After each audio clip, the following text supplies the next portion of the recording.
Hi guys, welcome back to Rough Gun Reviews. Just gonna start this one off with a little apology. I've been extremely busy lately. That's why I haven't posted in probably about 2.5 months. Just a lot going on. But anyway, to start this video off, this is gonna be a quick little overview. I kind of sort of in the process of building this gun out.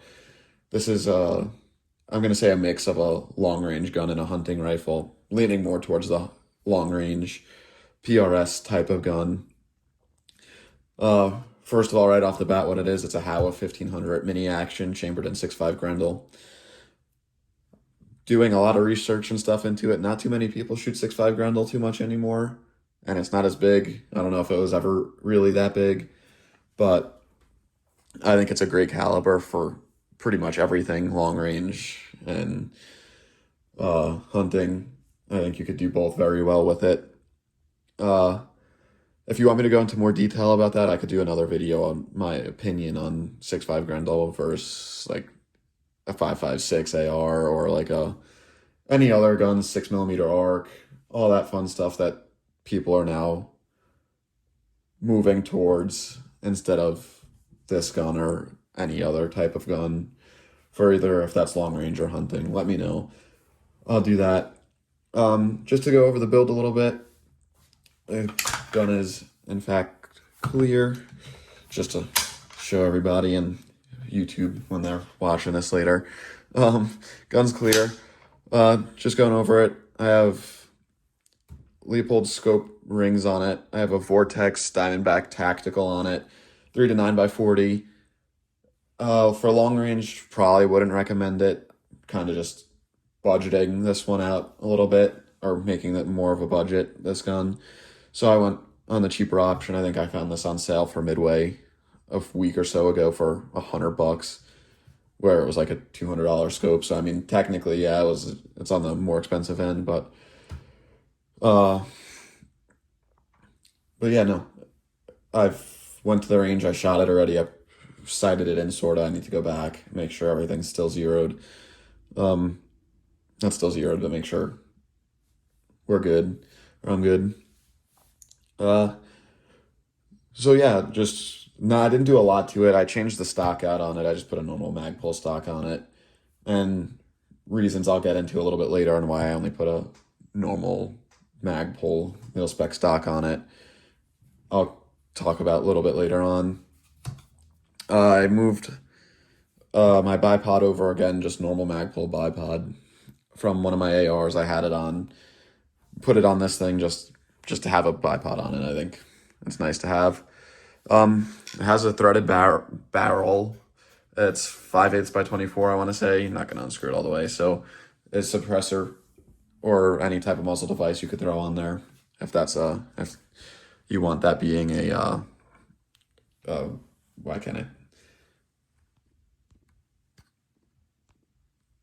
Yeah, sorry. If you want that being a muzzle brake or any type of adapter for a silencer, like I have the chemo adapter right now, so I'll probably end up throwing that on at some point. So just a little bit of a build overview.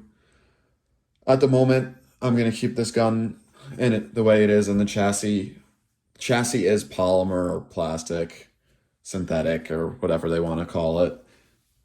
Not polymer. I'll say synthetic. I'll give it that. It is nice. It is sturdy. The only thing I do want to complain on is that if you look closer here, I'll zoom in a little bit here, is that that's not the barrel moving. That's just the chassis moving, bending. So I do want to, at some point, I think, change the chassis out. I want to have some type of metal chassis.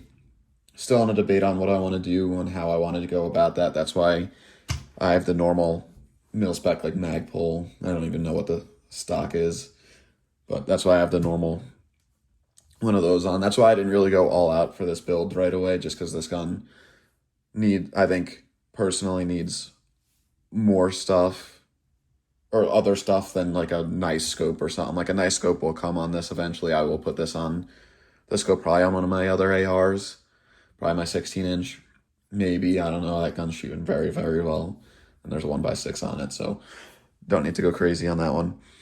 But yeah, overall, let me know if you guys have any suggestions on it. Any suggestions for the chassis. Um, kind of open. I'm thinking, yeah, that's what I'm thinking on this. Just do something like that. Make it a metal chassis. Make it a little bit easier to shoot long range. Heavier is better, and also where you don't have too much flex in the like the front part, handguard or whatever you want to call it, of the chassis. Because I mean, there's a lot of flex in it. But overall, very nice gun. Shoots very smooth, I guess. Doesn't really recoil that much in the 6.5 Grendel. But yeah, no. Overall, this is my long range, or going to be a long range build. If you have any questions, let me know in the comments. If you have any suggestions, again, let me know in the comments of what I should do. But yeah, no, this build will probably be over time a little bit. I'm probably expecting for this build to be like kind of complete with a new chassis and everything. I'm hoping for by like beginning a new year, the new year, end of this year. Just trying to figure that out slowly, because there's other stuff I need to work on, moving and stuff.